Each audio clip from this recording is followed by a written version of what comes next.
We've talked a lot about adding up forces, okay, and adding up electric fields at a particular point. Now, there's a special word for this, and it's called superposition, okay? And what it means is essentially, if you have a point, you have a bunch of different charges that interact at that point, you can figure out the electric field at that point by figuring out the electric field from one charge, all by itself, and then figuring out the electric field from the other charges, and then just adding them together at that point.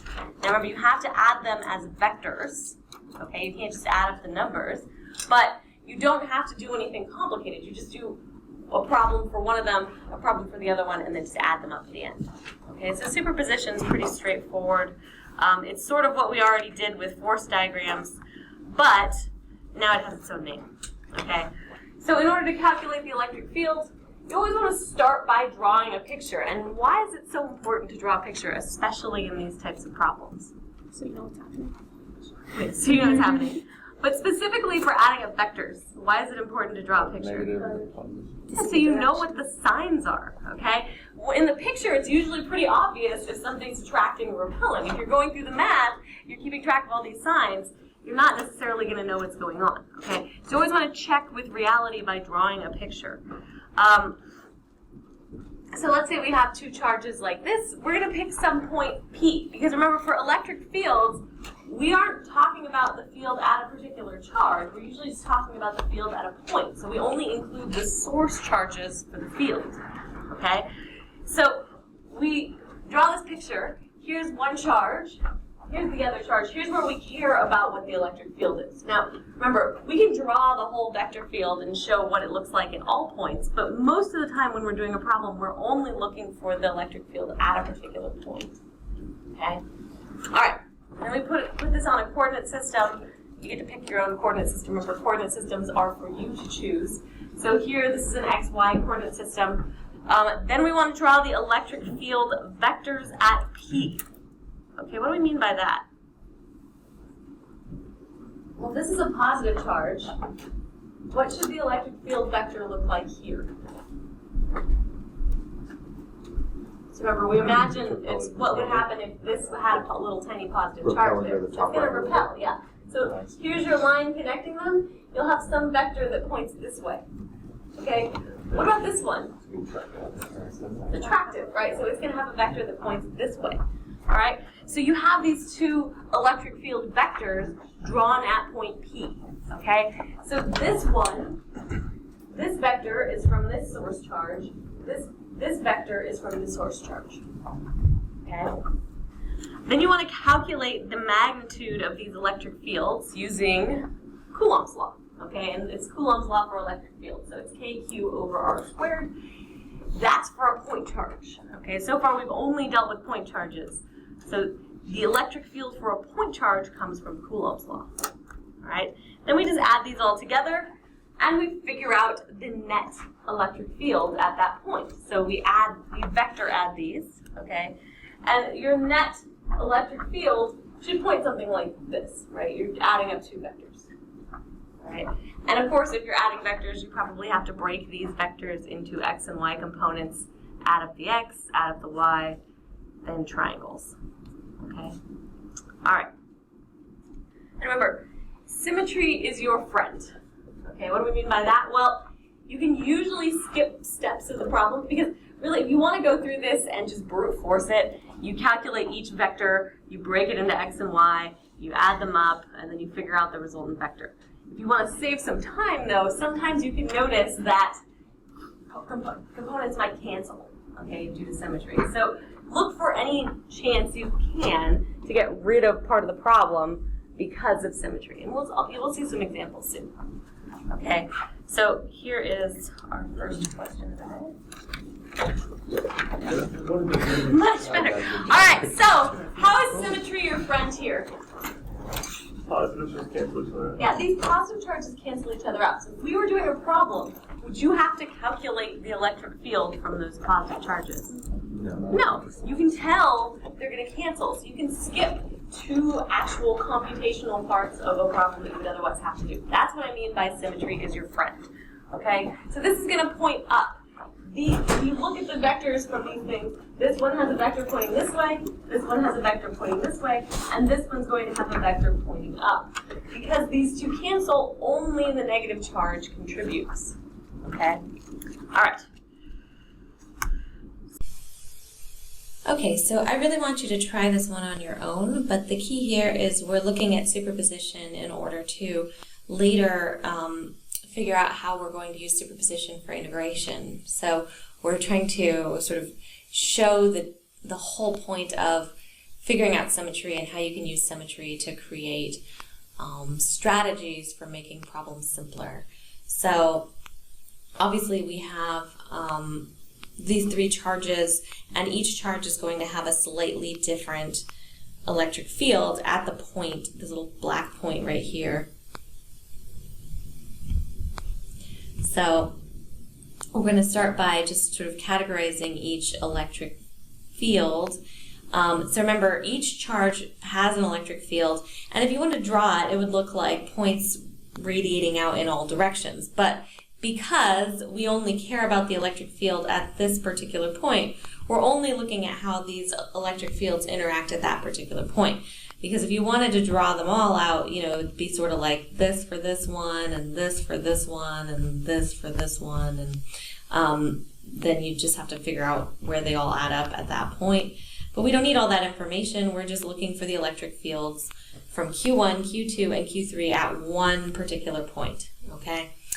So we'll start with Q1. Q1, and let me just circle it here, is going to have an electric field that looks like this, and we'll call that E1. Then if you want to do Q2, it's going to be bigger because it's going to be a little bit closer to the point, so we'll call that E2. And then Q3 should look a lot like, so our electric field from Q3, should look a lot like E1, but in a slightly different direction. And simultaneously, when you're calculating this, here's our distance. We'll call this R1, right? This is, sorry, that's R3. This is R1. And this is R2. You can see R2 is shorter than R1 and R3, which are the same length. Okay, so we'll call this R1. We'll call this, sorry, this is R1. Saying things wrong. Okay, this is R2, and then this is R3. All right, so these are the relevant things that we need. Before we even get started, though, we know that our electric field, our total electric field, which we'll call E total, and that's a vector, is going to be E1 plus E2 plus E3, where all of these are vectors. And just to be clear, right, this is E1, just to keep these straight, E2, and E3. But the thing about E1, E2, and E3 is that since they're vectors, we have to break them into components. So when we break up E1 and E3 into components, we end up with something interesting. So because of this symmetry, you can break E1 into an X component and a Y component. So we'll call this E1X and E1Y. You can do the same thing with E3. So this is going to be E3X and E3Y. And remember, that's just because since these things are not pointing along the x-axis, we can break them up into the x and y-axis. Interestingly, if you're looking at E1 and E3Y, you can see these should be equal because we know the magnitude of E1 and E3 are equal, but in the opposite direction. So those should cancel, whereas over here we have E1 and E3X, and those should add. So if you want to add these up, we know our total electric field is all going to be in the x direction. So E total this same thing is actually going to be, so in the x direction, let's just add it, break it into x and y. So let's say E total x. Well, that's going to be E1x plus E2, which is all x, plus E3x, okay? We also know that E1x is equal to E3x. So you could rewrite this as E2, which is the total thing, so the magnitude of E2, right, plus 2 E1x, all right? E total y is equal to E1y plus E3y, but these are equal and opposite, so this is going to give us 0 because there's also no component of E2 in the y direction. So there's nothing in y. And due to symmetry, now we only have to calculate to get E total.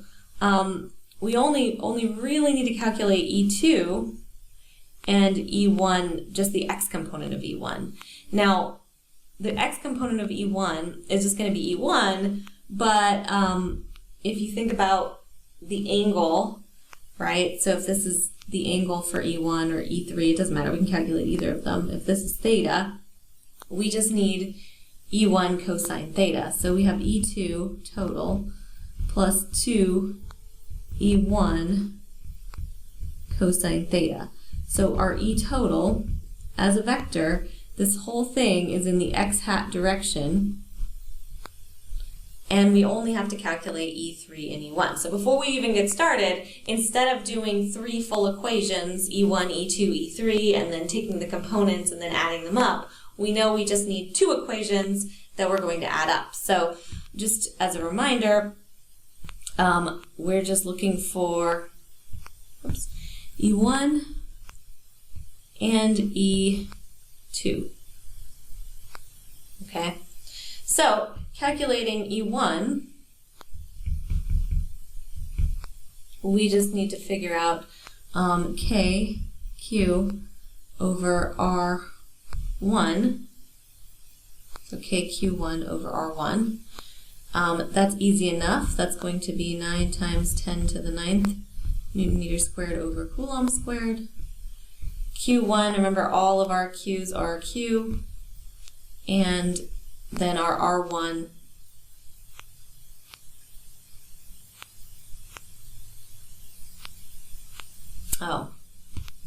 this whole thing's symbolic. Okay. So, because this whole thing is symbolic, we need to get this in terms of the things we're given. And the things that we're given in the problem look like this. So we have Q, we have plus or minus D, and then we have a point X.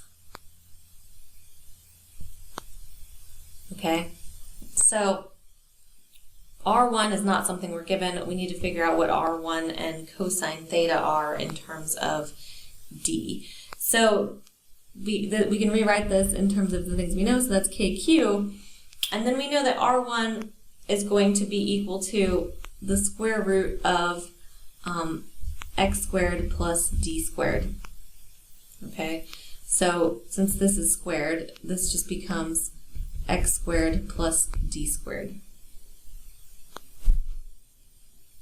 That's a square root squared. Okay, all right, well that's great. In terms of E1 in the x direction, now we have E1, right? This is just a magnitude. That's KQ over x squared plus d squared. And then we have cosine theta. But remember, cosine theta, here's theta. That means this is also theta. So cosine of theta is going to be adjacent over hypotenuse. So that's going to be x over square root of x squared plus d squared. All right, that's our cosine theta. So we can rewrite this whole thing in terms of what we know. So that's KQ over x squared plus d squared, and then cosine theta can be rewritten as this. Simplifying this, we get kqx over x squared plus d squared to the 3/2. And this is all in the x hat direction. So that's e1x.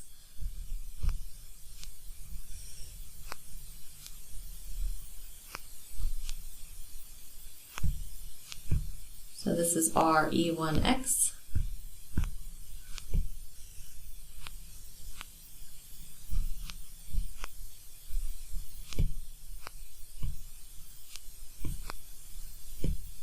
That's our e1x. Okay, so that's what we have here, and we just need twice that. And then we also need e2. So remember, e1 is up here. E2 is going to be kq2 over r2, and we don't need to actually, this is just a magnitude, and it's all in the x direction, so we don't need to do any of this sine or cosine because we know the whole component is in the x direction. And that means we have kq over r2. R2 in this case is going to be x. So that needs to be much smaller. So that one's much easier. We're pretty much all the way done. Oh, and that x needs to be squared. So remember, this is our purple. Right? This is this purple and this purple. So this is purple, and here's our answer. So when we actually add up our total, going back to this equation, we know that the E total is E2, the magnitude, plus 2E1x. So that's going to be this.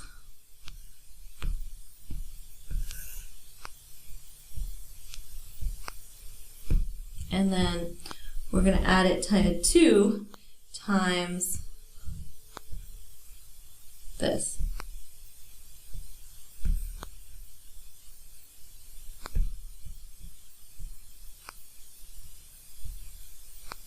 And all of this is going to be in the x hat direction. So just so you know that. If you want to simplify this a little, you can call this kq 1 over x squared plus 2x over x squared plus d squared to the 3/2, all in the x direction, and that is your E total.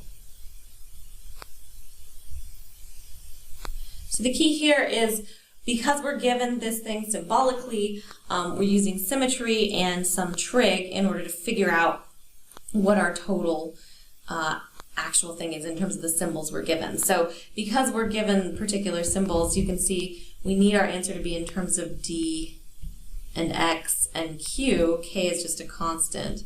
So our answer is in terms of D and X and Q. We also see that we got rid of a whole freaking point charge, right? So we got rid of E3 because E3 was pretty much equal to E1, just we had these equal and opposite things going on. So we got rid of all of the y direction. We kept just the x direction, and the x direction meant we only had to calculate 2 quantities. That would be, E1, but only in the x direction, and then E2 is all in the x direction. So we end up with something that looks a little bit messy, but we also had to get rid of cosine theta because theta wasn't a given quantity. So we can get cosine theta in terms of the values that were given, and this is a useful skill for when we start doing integration, because we're going to need to get everything in terms of the integration variables and some constants, and that's a very similar process. Okay, so this example is interesting because it's kind of what we just did, but not completely. And so because of that, we're sort of going to have to come up with a new conception of what we're doing.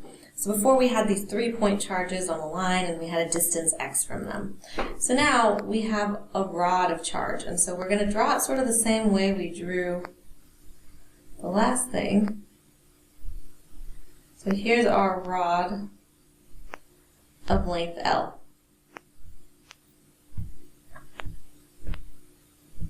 And we'll fill it in. Okay, so this is a rod of length L. And we know this thing is bisected, so remember we have an electric field at a distance x in the plane that bisects the rod. So bisects means just goes to the middle, so if we have our x-axis here, that means there's some point here that we'll call x. So we know this distance here is x. And so we'll call this x. Maybe I'll write it closer. And this is length L. We'll put this on the y-axis. So that means this is 0. And if this is on the y-axis, we can call this whole thing L, but that means this is L over 2. And this end is at negative L over 2. So that's just fitting this to the actual parameters that were given. Okay? Now before, we just had a point here, and a point here. And remember, the points here and here, they did this neat thing where the electric field vectors pointed out like this. So just for the sake of it, electric field vectors pointed out like this. And remember, this one became components, and the components here canceled. So we got rid of these, and we could kind of get rid of these. And then meant all of our electric field vectors pointed along the x-axis. So just to remember what we had before, okay? In this case, we're kind of doing the same thing, except it's like we have a ton of little vectors. So for every, just to sort of give us some little chunks, we're now, we were using this electric field is equal to KQ over R squared thing. Okay? Well, if we have a little piece of charge, we'll call that dq. That's just a little tiny piece of charge, and that should lead to a little tiny electric field. And of course, this is still a vector, but now we have a new Coulomb's law. This is like an infinitesimal Coulomb's law. Okay, so for each little chunk, why is it doing this? Okay, so for each little chunk,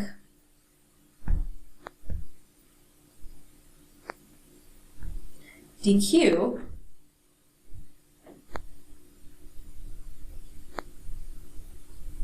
we're going to have, actually let's make that a different color. So for each little chunk dq,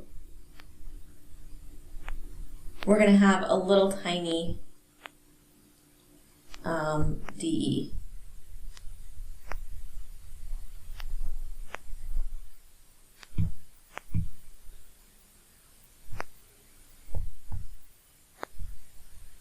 Okay, so we'll move this over here. This is our new Coulomb's law for little chunks of dq. Okay, so let's just sort of make some of these. So for instance, if you pick, we know if we pick this point right in the middle,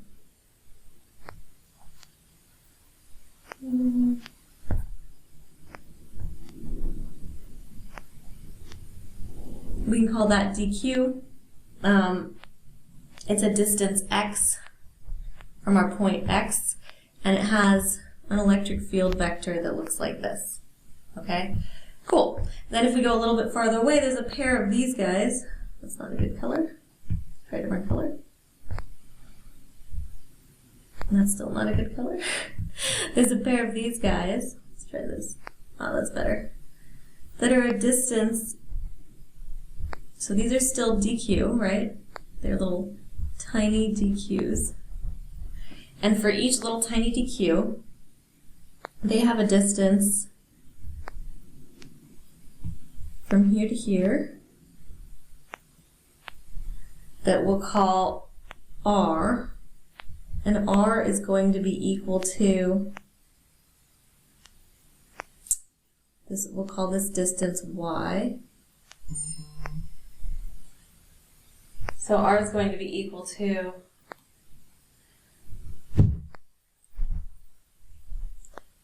square root of y squared plus x squared.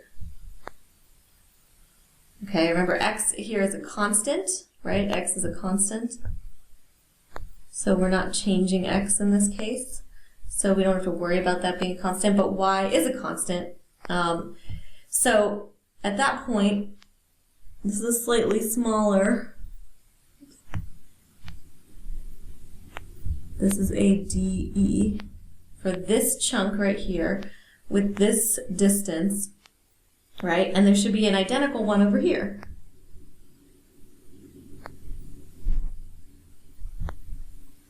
dE. And of course, because we know these are identical, they should each have an x component that we keep. And we can get rid of the y components because they cancel. And those should add up to our little yellow chunk over here. You can keep doing this, right? As we go out a little bit farther, you could say, okay, up here, we have these dq's. These are the same charge. They're just a tiny chunk. And it has, oops.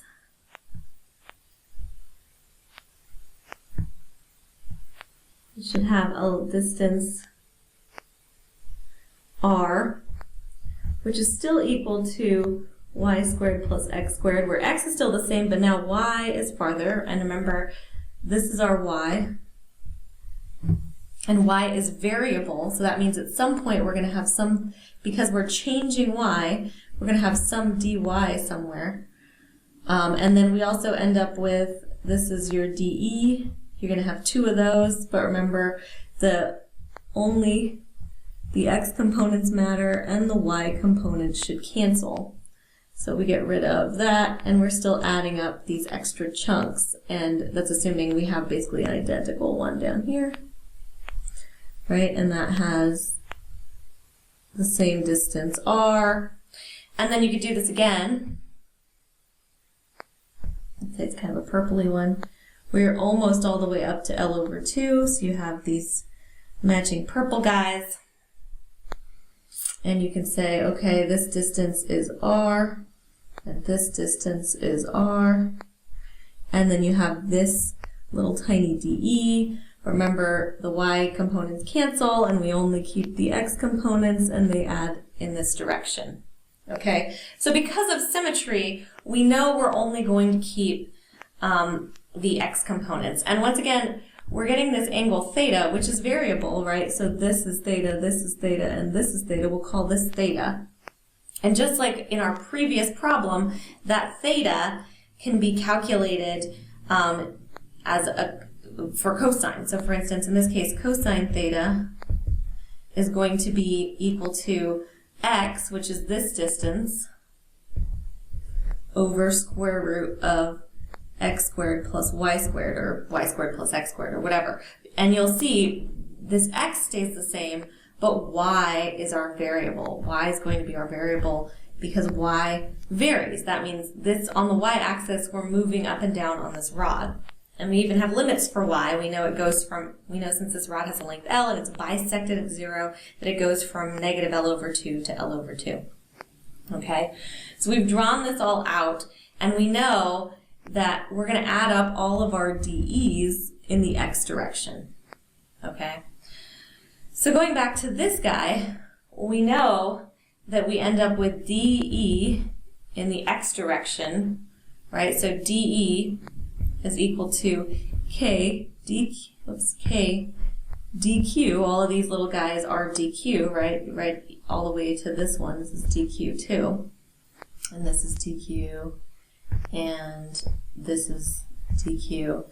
There's all these ones in between too, but we're just sort of skipping around and looking at some random ones. Okay, and this is all over our r squared. But remember, r is variable, and since it's a vector, we're only dealing with the x direction, which means we need cosine of theta in the x direction.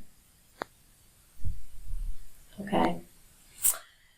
Now the dq is interesting because we know our R, right? So if we want to calculate what R is, we already calculated cosine theta in terms of something we know. So cosine theta looks like this. Oops. Cosine theta looks like this. We want to calculate our R. Well, we know R is going to be equal to square root of x squared plus y squared. That's our R. And that's because we know that the R changes. So R is varying, and x is a constant, so it's varying in y. Okay? We also know that we need dq. So now dq is the next thing we need to figure out, because k is a constant. So from the perspective of dq, all these little dq's, well, we know that we have a density, a charge density, which we're going to call lambda, because this is a linear charge density. We'll talk a little bit more about what that means later, but we say linear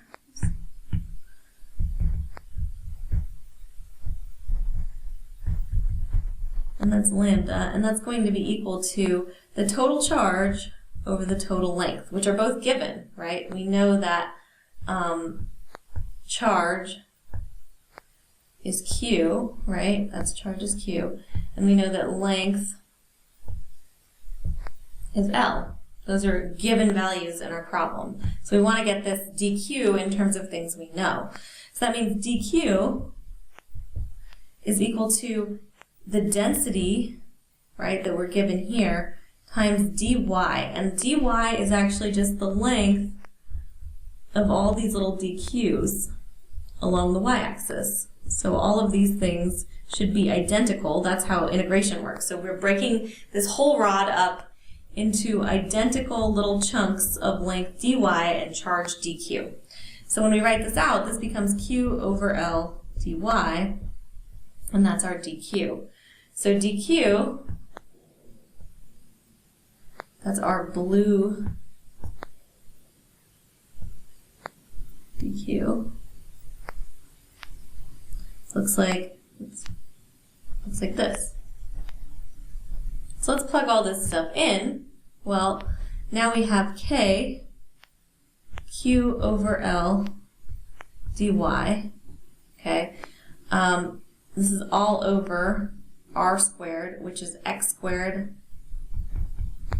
plus y squared because that's r squared. Okay, remember this is r.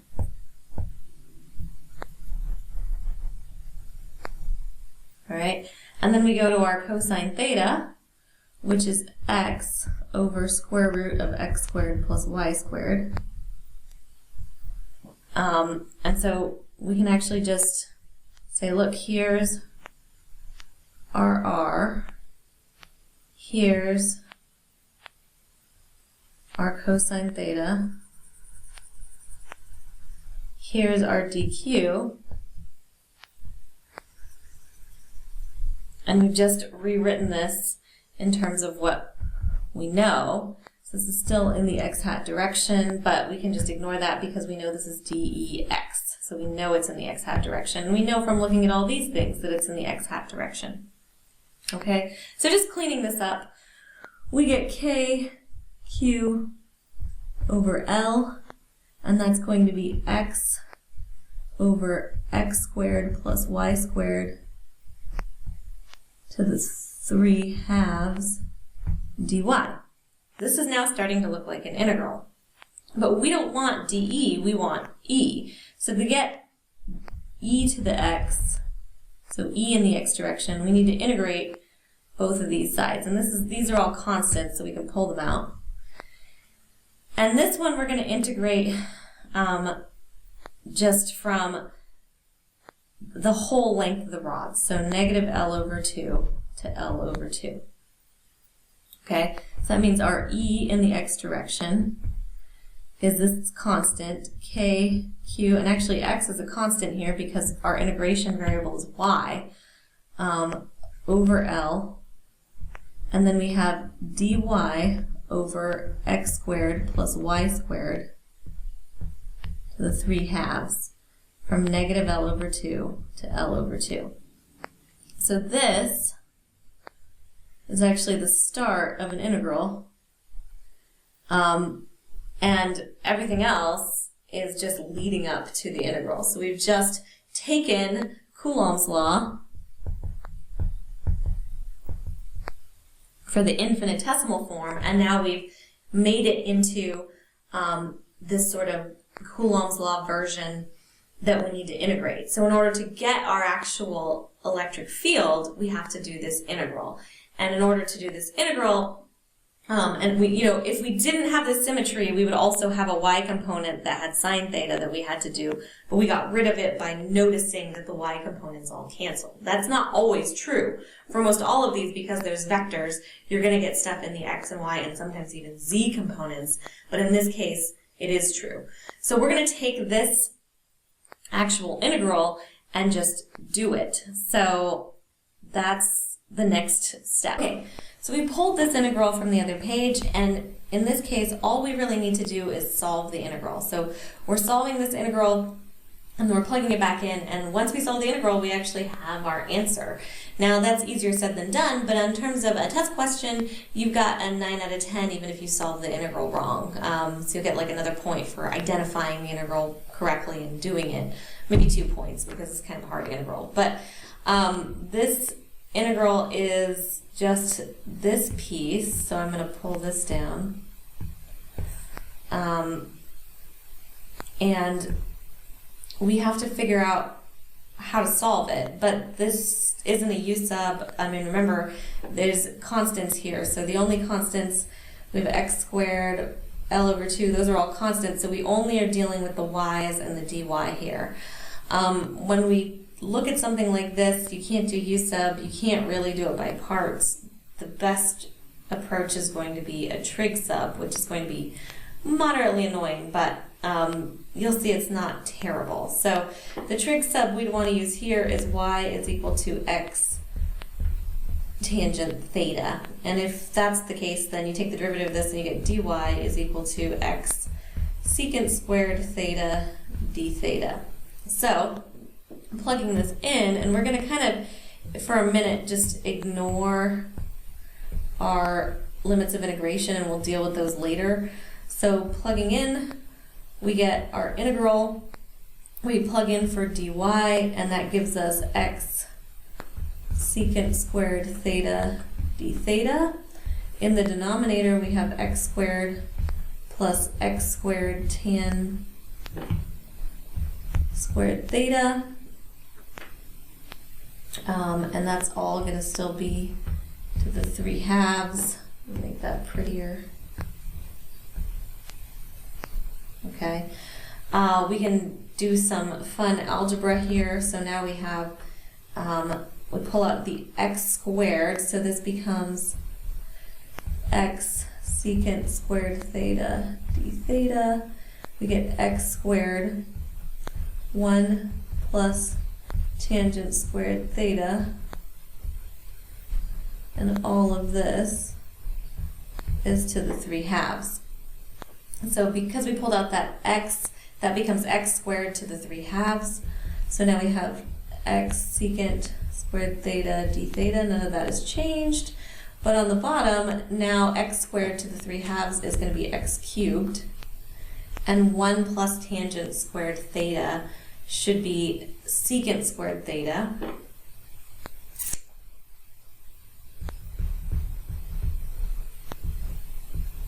That's also to the 3/2.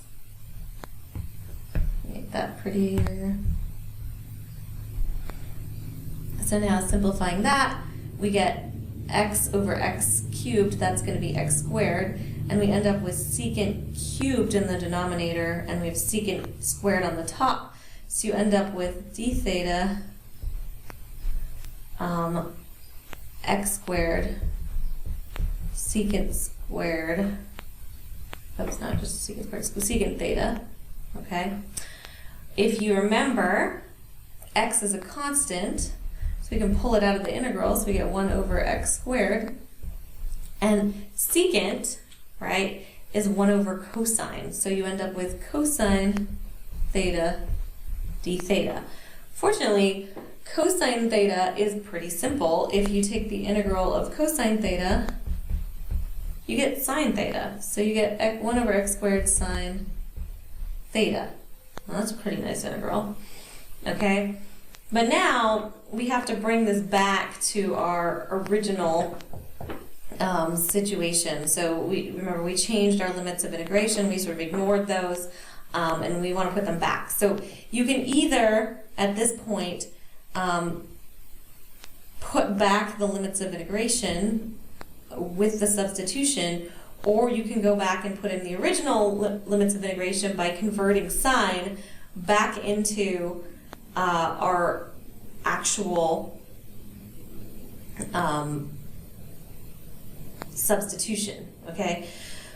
So, because we ended up with theta, remember theta, if we go back up to our substitution, we can solve this for theta, and theta is going to be equal to tan inverse y over x. Now, you can solve this with a triangle, which is kind of neat.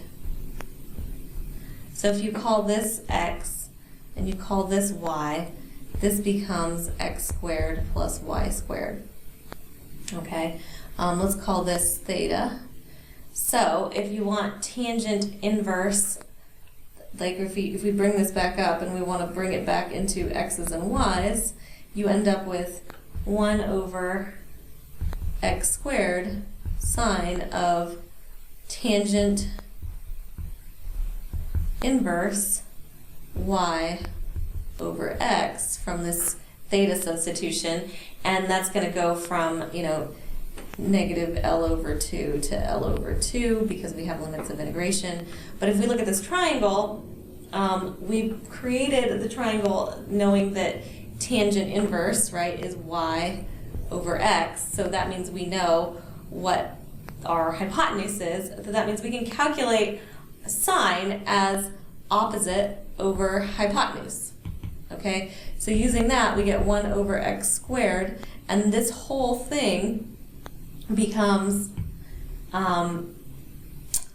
y over square root of x squared plus y squared, where we're still going to go from negative L over 2 to L over 2, going back to our original limits of integration since we changed back to our original variables. So that's going to give us, and we're just plugging those in for y, so that's going to give us 1 over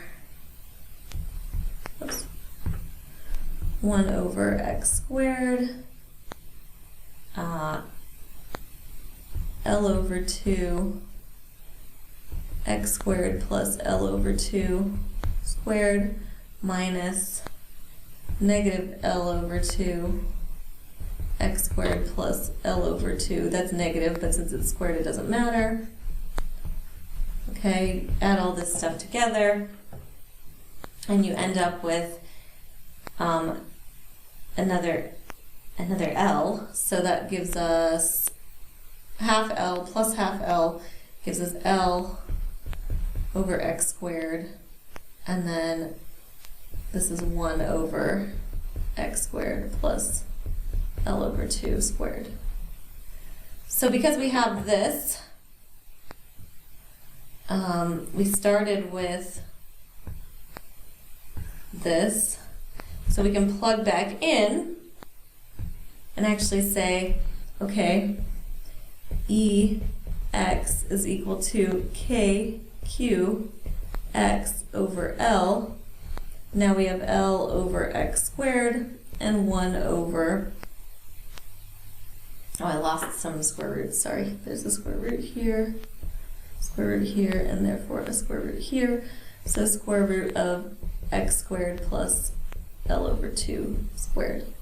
Now you can do some canceling, so you see the L's cancel, one of the X's cancels, and we end up with KQ over X, 1 over square root x squared plus L over 2 squared, and this is our EX. So that means for our, so that's in the x direction, just FYI.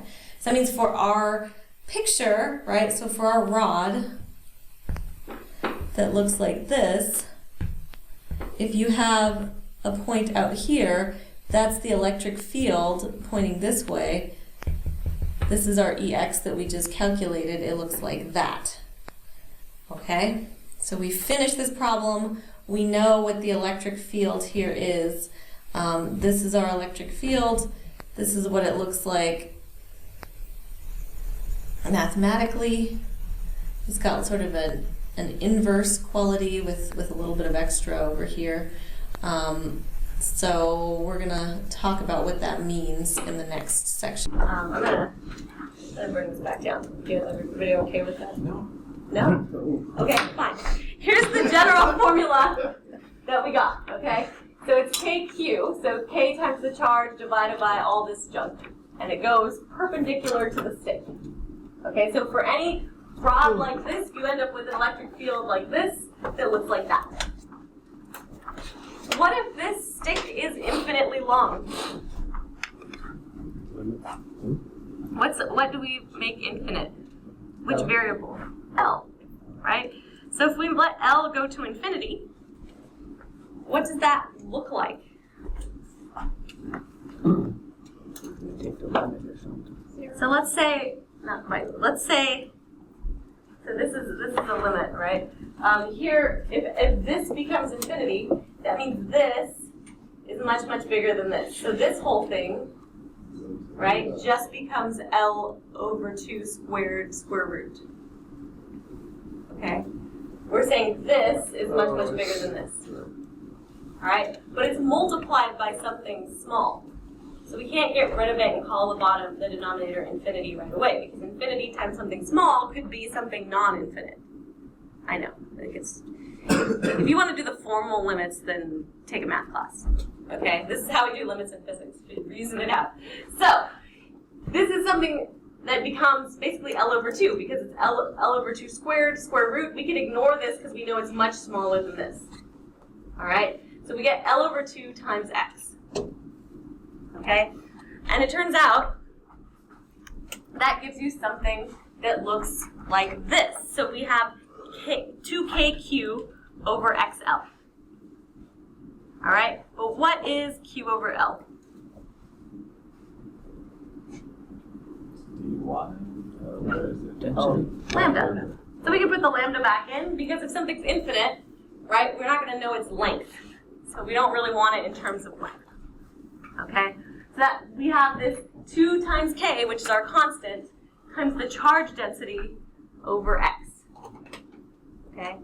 So remember, a point charge, the field drops off like inverse squared. Okay? How does a line charge drop off? What's the relationship to x for a line charge?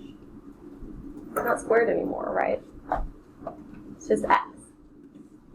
So whenever we're looking at the electric field, we want to look at how it depends on x or r. How does it depend on distance? Okay? So here is the electric field for an infinite line charge. Now this is something that's definitely worth writing down. We just derived it. You don't need to derive it again. Okay? So a point charge was what? What's the electric field from a point charge? Just KQ over R squared. KQ over r squared, right? So the farther you get away, it drops off pretty fast.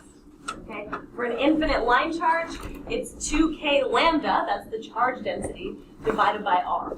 And it points out perpendicularly from the line. So if you have a very long line of charge, the electric field points out in sort of a cylindrical pattern from the line charge. Okay? All right. Now that you're all thoroughly confused, we'll take on a slightly less dense topic, density.